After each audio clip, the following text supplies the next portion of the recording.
কথা মনে রাখবেন, বড় গাছ নড়ে কম, বড় মাছে কাটা কম। জ্ঞানী লোকের কথা কম, সৎ লোকের সংখ্যা কম। গুণী লোকের কদর কম, রাগী লোকের ধৈর্য কম। নিষ্ঠুর লোকের মায়া কম, শিশুদের হিংসা কম। সৎ লোকের বন্ধু কম, নিঃশ্বাসের বিশ্বাস কম। টাকার গরম, ক্ষমতার দাপট, সম্পত্তির অহংকার, রূপের বড়াই, এগুলা রাখবে কই? আমার জানা মতে কাফনের তো কোনো পকেট হয় না। একদিন আফসোস করবেন, জীবন শেষ হয়ে গেল কিন্তু কোনো নেক কাজ করা হলো না। আজ শরীরে শক্তি আছে কিন্তু ইবাদত করার ইচ্ছা নাই।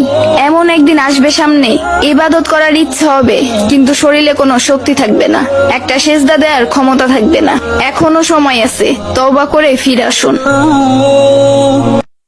সন্তান যখন দুনিয়ার সম্পদ দ্বারা ধনী হয়ে যায়, তখন বাবা মা ভয়ে ভয়ে কথা বলে যাতে সন্তান রাগ না করে।